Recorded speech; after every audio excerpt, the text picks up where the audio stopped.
মৌলভীবাজার গণঅবস্থান কর্মসূচি সমাধানে এগিয়ে এলেন দুই জেলার নেতৃবৃন্দ। হবিগঞ্জ মোটর মালিক সমিতির নেতৃবৃন্দ কর্তৃক মৌলভীবাজার জেলাকে বাংলাদেশ থেকে বিচ্ছিন্ন করার হুমকির প্রতিবাদে ফুঁসে উঠেছে মৌলভীবাজারবাসী। গত ৭ নভেম্বর থেকে উত্তপ্ত এই পরিস্থিতি রোববার ৯ নভেম্বর গণঅবস্থান কর্মসূচির মধ্য দিয়ে আরও বেগ পায়। রোববার দুপুরে মৌলভীবাজার শহরের ঢাকা বাস স্ট্যান্ডের অনুষ্ঠিত এই গণঅবস্থান কর্মসূচিতে অংশ নেন জেলা বাস মিনিবাস মালিক সমিতি, পরিবহন শ্রমিক ইউনিয়ন, অটোরিকশা চালক সমিতি এবং সর্বস্তরের মানুষজন। কর্মসূচিতে বক্তব্য দেন জেলা পরিবহন শ্রমিক নেতা রফিকুল ইসলাম রশিক, জেলা অটোরিকশা সমিতির সাধারণ সম্পাদক আজিজুল হক সেলিম, কুলাউড়া বাস মালিক সমিতির সভাপতি আব্দুর রহিম আনসার, জেলা বাস মালিক সমিতির সাধারণ সম্পাদক আব্দুর রবের সাথে জেলা মালিক শ্রমিক ঐক্য পরিষদের সভাপতি তোফায়েল আহমেদ তোয়েল, সাধারণ সম্পাদক মোহাম্মদ আনোয়ার মিয়া সহ অনেকে। প্রসঙ্গত, গত ১ নভেম্বর মৌলভীবাজারে শ্রীমঙ্গল মৌলভীবাজার সিলেট রুটে বিরতিহীন বাস সার্ভিসের উদ্বোধন করেন সাবেক এমপি এম নাসের রহমান। এদিন হবিগঞ্জ সিলেটে বিরতিহীন বাস সিলেটের দয়ামিরে রোড অ্যাক্সিডেন্টে ৩ জন মারা যায়। এ অনুষ্ঠানে তিনি বলেন, হবিগঞ্জ বিরতিহীন বাস সিলেট মৌলভীবাজার রুটে বহুদিন ধরে ফিটনেসবিহীন পুরানো গাড়ি চলাচলের কারণে দুর্ঘটনা বাড়ছে। তাই বহু বছরের পুরাতন ফিটনেসবিহীন গাড়ি এ রুটে না চলতে দেওয়ার আহ্বান জানান। তার এই মন্তব্যের জেরে হবিগঞ্জ মোটর মালিক সমিতির সাধারণ সম্পাদক আবু মঈন চৌধুরী সোহেল সংবাদ সম্মেলনে মৌলভীবাজারকে বাংলাদেশ থেকে বিচ্ছিন্ন করে দেওয়ার হুমকি দেন। এ হুমকিতে ক্ষুব্ধ প্রতিক্রিয়া জানায় মৌলভীবাজার জেলা পরিবহন মালিক ও শ্রমিক সংগঠনগুলো।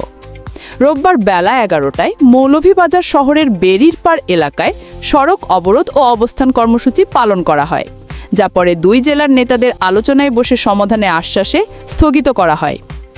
পরিস্থিতি সামাল দিতে হবিগঞ্জ পৌরসভার সাবেক মেয়র ও বিএনপির কেন্দ্রীয় সাংগঠনিক সম্পাদক আলহাজ জি.কে. গাউস যোগাযোগ করেন মৌলভীবাজার পৌরসভার সাবেক মেয়র ও জেলা বিএনপির আহ্বায়ক ফয়জুল করিম ময়ন এবং জেলা বাস মিনিবাস মালিক সমিতির সভাপতি ও জেলা বিএনপির সদস্য সচিব আব্দুর রহিম রিপনের সাথে। অবস্থান কর্মসূচির সমাবেশে ফয়জুল করিম ময়ন বলেন, আইন অনুযায়ী হবিগঞ্জের গাড়ি মৌলভীবাজারে যাবে, মৌলভীবাজারের গাড়ি হবিগঞ্জে যাবে, এটাই নিয়ম।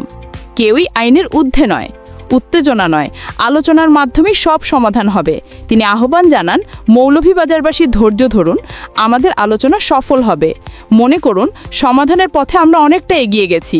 সন্ধ্যার পর আপনাদের সাথে জি.কে. গাউস বসবেন। গণঅবস্থান কর্মসূচিতে জেলা বাস মিনিবাস মালিক সমিতির সভাপতি আব্দুর রহিম রিপন বলেন, আজকের অবস্থান চলাকালীন হবিগঞ্জ পৌরসভার সাবেক মেয়র জি.কে. গাউস আমাদের জানিয়েছেন বিষয়টি যেন আর না বাড়ে। আমরা কটূক্তির জবাবে শান্তির বার্তা দিতে চাই। তিনি আরও বলেন, মৌলভীবাজারবাসী ঐতিহ্যগতভাবে সম্প্রীতির মানুষ। কেউ আমাদের প্রতি কাদা ছড়িলে আমরা বলি, আপনি কি হাতে ব্যথা পেয়েছেন? এটাই আমাদের সংস্কৃতি, এটাই ধৈর্য। আমরা হানাহানি মুক্ত শান্তিপ্রিয় মানুষ। কেউ কাউকে বিচ্ছিন্ন করবে না, কেউ কাউকে আন্ডারমাইনও করবে না। রিপন সামাজিক যোগাযোগ মাধ্যমে উস্কানিমূলক পোস্ট নিয়েও উদ্বেগ প্রকাশ করে বলেন, দেশে বিদেশে অনেকেই সাইবার যুদ্ধ শুরু করেছেন, কিন্তু এটি মৌলভীবাজারের কালচার নয়। আমরা সম্প্রীতির মানুষ, শান্তির বার্তাই দিতে চাই। এছাড়াও এই গণঅবস্থান কর্মসূচিতে বিভিন্ন শ্রেণী পেশার মানুষ, সামাজিক ও সাংস্কৃতিক সংগঠনের নেতৃবৃন্দ, শিক্ষার্থী, সর্বস্তরের জনগণ অংশ নেন। বক্তারা বলেন, মৌলভীবাজারের মর্যাদাহানি কোনোভাবেই বরদাস্ত করা হবে না। জেলার সম্মান ও ঐতিহ্য রক্ষায় সবাইকে একবদ্ধ হতে হবে। তারা আরও বলেন, মৌলভীবাজার একটি ঐতিহ্যবাহী ও সংস্কৃতিমণ্ডিত জেলা। এর মর্যাদা, সংস্কৃতি ও সুনাম রক্ষায় যে কোনো অপচেষ্টার বিরুদ্ধে আমরা ঐক্যবদ্ধভাবে প্রতিরোধ গড়ে তুলব। বক্তারা একসাথে ঘোষণা দেন, মৌলভীবাজারকে হুমকি দেয়া মানে বাংলাদেশের ঐক্যে আঘাত।